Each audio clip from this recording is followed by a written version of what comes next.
അനധികൃത സ്വത്ത് സമ്പാദന കേസിൽ ആന്ധ്രാപ്രദേശ് മുൻ മുഖ്യമന്ത്രി ജഗൻമോഹൻ റെഡ്ഡിക്കും ഡാൽമിയ സിമന്റ്സിനും തിരിച്ചടി. ഡാൽമിയ സിമന്റ്സിന്റെ 793 കോടിയുടെ ഭൂമി എൻഫോഴ്സ്മെന്റ് ഡയറക്ടറേറ്റ് കണ്ടുകെട്ടി.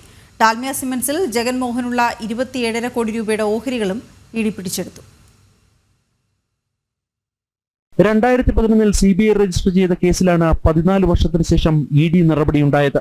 ജഗൻമോഹൻ റെഡ്ഡിയുടെ പിതാവ് രാജശേഖർ റെഡ്ഡി മുഖ്യമന്ത്രിയായിരുന്ന കാലത്ത് ജഗന്റെ ഉടമസ്ഥതയിലുള്ള ഭാരതി സിമന്റ്സ്, രഘുറാം സിമന്റ്സ് എന്നീ കമ്പനികളിൽ ഡാൽമിയ സിമന്റ്സ് നിക്ഷേപം നടത്തിയിരുന്നു. ഇതിനു പകരമായി ജഗൻ വഴി കടപ്പയിൽ 407 ഹെക്ടർ ഭൂമിയിൽ ഖനനാനുമതി ഡാൽമിയ സിമന്റ്സ് നേടിയെടുത്തതായാണ് CBIയും ഇഡിയും കണ്ടെത്തിയത്. 2010 ജഗൻമോഹൻ റെഡ്ഡി, വിജയ് സായി റെഡ്ഡി, പുനീത് ഡാൽമിയ എന്നിവർ ചേർന്ന് രഘുറാം സിമന്റ്സിന്റെ ഓഹരികൾ പാർഫിസിം എന്ന ഫ്രഞ്ച് കമ്പനിക്ക് വിറ്റിരുന്നു. ഇതിൽ നിന്ന് ലഭിച്ച 135 കോടി രൂപയിൽ 55 കോടി രൂപ ജഗൻമോഹൻ റെഡ്ഡിക്കാണ് ലഭിച്ചത്. ഈ പണം ഹവാല ഇടപാടിലൂടെയാണ് ഭാരതത്തിലേക്ക് കടത്തിയതെന്നും മൊത്തം ഇടപാടുകൾ അഴിമതി നിരോധന നിയമത്തിന്റെ പരിധിയിൽ വരുമെന്നും കേന്ദ്ര ഏജൻസികൾ കണ്ടെത്തി. ഇതിന്റെ തുടർച്ചയായാണ് 14 വർഷത്തിനു ശേഷം ഡാൽമിയ സിമന്റ്സിന്റെ 793 കോടി രൂപ വില വരുന്ന ഭൂമിയും ഡാൽമിയ സിമന്റ്സിൽ ജഗൻമോഹൻ റെഡ്ഡിക്കുള്ള 27.5 കോടി രൂപയുടെ ഓഹരികളും ഇഡി പിടിച്ചെടുത്തത്.